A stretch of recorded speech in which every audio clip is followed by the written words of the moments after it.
Saurabh Sharma's biology. This is my first video. Okay, so I'm just going to explain in this video about of the sexual reproduction in flowering plant. But before I am going to this topic, I have to explain. Let me introduce first. Myself Saurabh Sharma. I had done my BSc from Delhi University and post graduation in botany from Tamil Nadu University. Okay, recently now I'm in a biology PGT teacher. So today's my topic is male gametophyte. But before going to male gametophyte, we have to first understood what is flower. Why flowering do flower? कोई plant flowering क्यों करता है? Because of their existence, because of maintaining their existence on earth, plants do flowering because they have a fear. क्या है? उन्हें डर है. किस चीज का डर है? अपनी एग्जिस्टेंस खोने का डर है. तो अपना एग्जिस्टेंस बनाने के लिए दे डू फ्लावरिंग. तो flowering is the ultimate response of fear which faces by plant. जैसे उन्हें अनफेवरेबल कंडीशंस मिलती हैं वो फ्लावरिंग करना शुरू कर देते हैं, क्योंकि उस केस में क्या होगा, उन्हें डर लगता है कि अब शायद हम नहीं सरवाइव कर पाएंगे. तो हम फ्लावरिंग की बात जब करते हैं किसी प्लांट में, तो हम डायरेक्टली कहते हैं कि दैट प्लांट इज एंजियोस्पर्म, क्योंकि in angiosperm only flower is present. Gymnosperm में फ्लावर नहीं होते, बट हाँ फ्लावर लाइक स्ट्रक्चर होते हैं which are quite similar like flower. Like microstrobili देखोगे आप और कोन्स देखोगे, they are all flower like structure, but they are not flower. They also do reproduction, sexual reproduction, but not like as flower. तो एक typical angiosperm की अगर मैं बात करूं, तो यहाँ पर मैं एक मिनट कर्सर ले लूं. एक टिपिकल एंजियोस्पर्म, जब हम एक टिपिकल एंजियोस्पर्म की बात करते हैं तो वी डायरेक्टली सेइंग दैट हम फ्लावरिंग प्लांट्स की बात करें.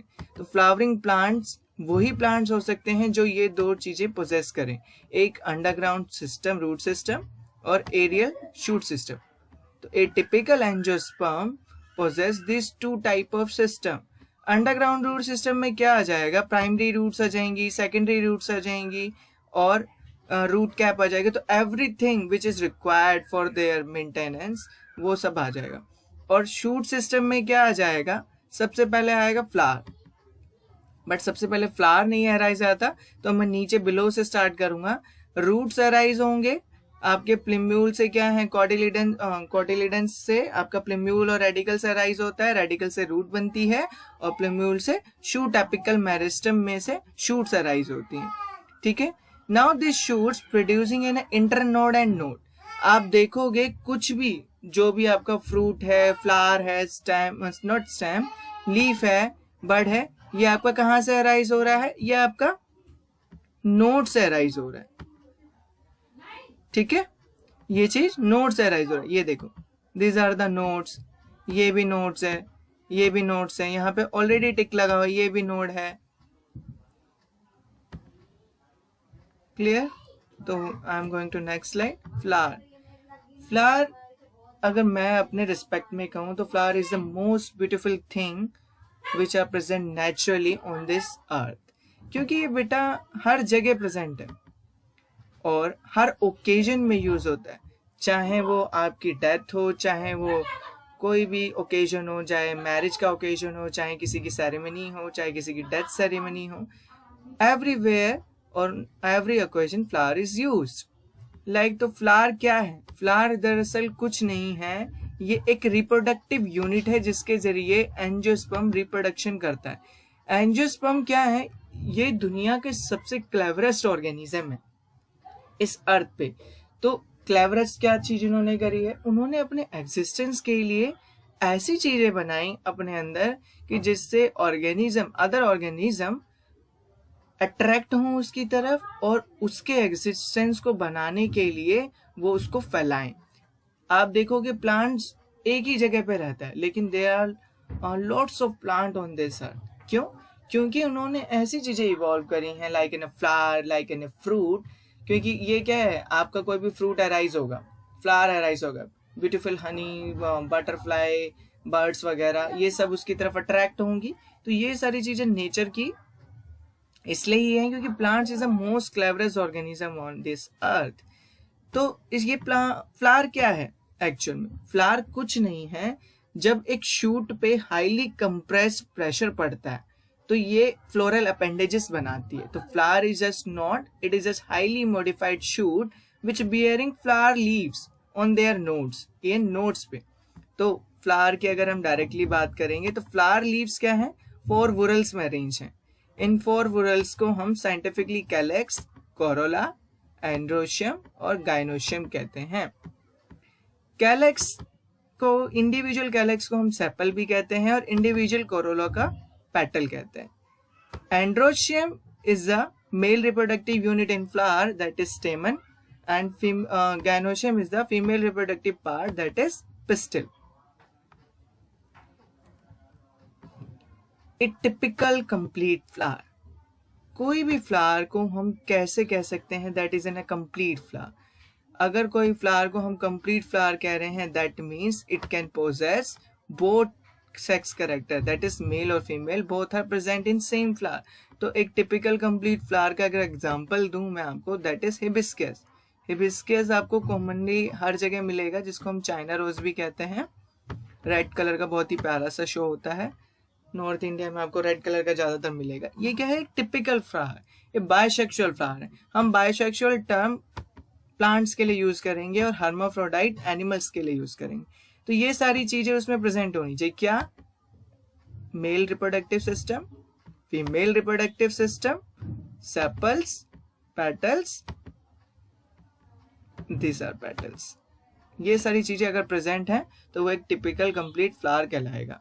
या सिर्फ उसमें मेल और फीमेल दोनों रिप्रोडक्टिव सिस्टम प्रेजेंट हो, क्योंकि पेटल और सेपल क्या है, दे आर जैसे एसेसरी पार्ट, ये एसेसरी ऑर्गन है एक फ्लावर के।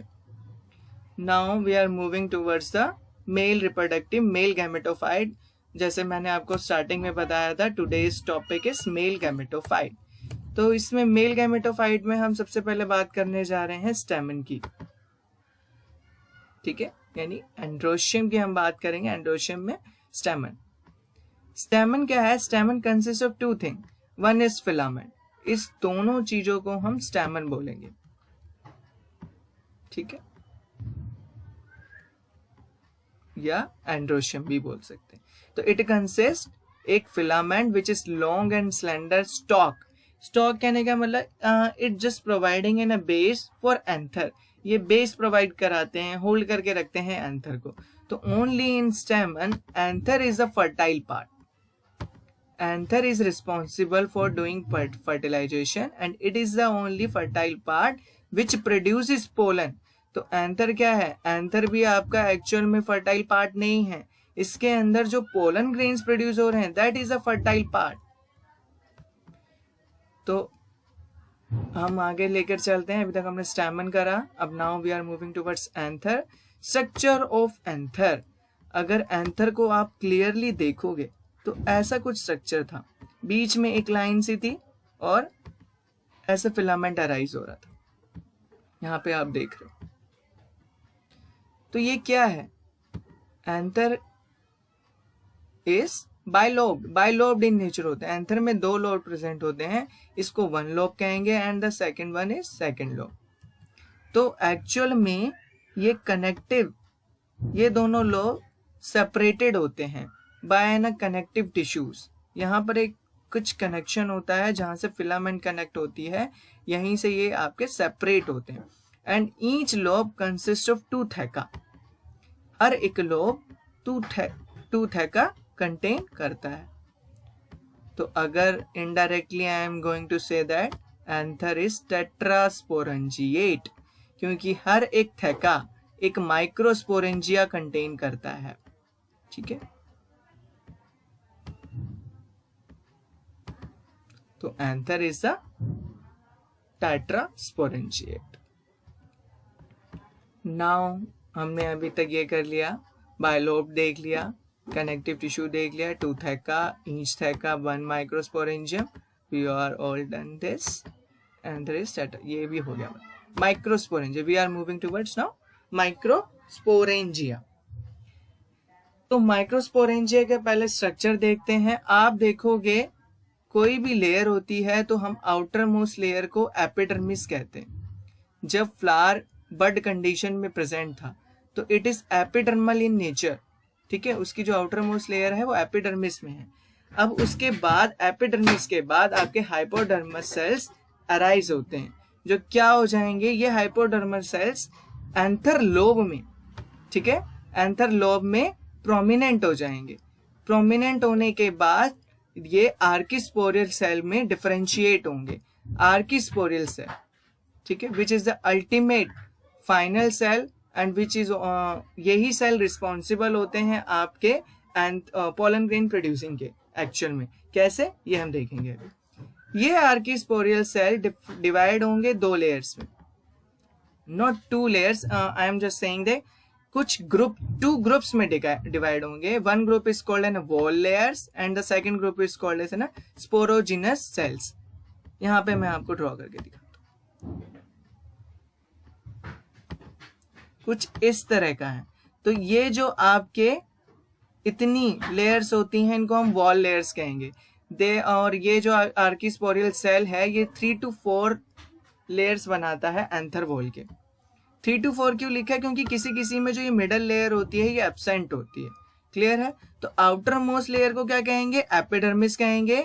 उसी के ठीक नीचे, क्योंकि एपिडर्मिस जस्ट एक सिंगल सेल्ड होती है, ये हमेशा कभी भी मल्टी सेलुलर नहीं मिलेगी, मल्टी लेयर्स नहीं मिलेगी, एक सिंगल लेयर की ही बनी हुई होती है। This is the epidermis.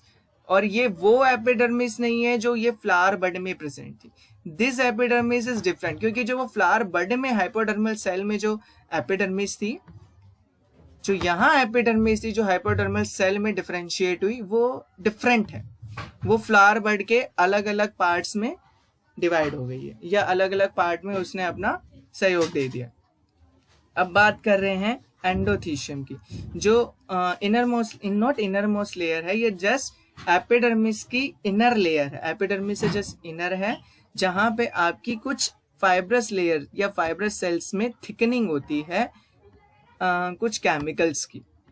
इसके बाद 2 या 3 layers thick middle layer present होती है। ये मिडल लेयर आपकी एक्चुअल में स्पोरोजिनस सेल्स जो हैं उनको न्यूट्रिशन प्रोवाइड करने का काम करती है with the help of tapetum.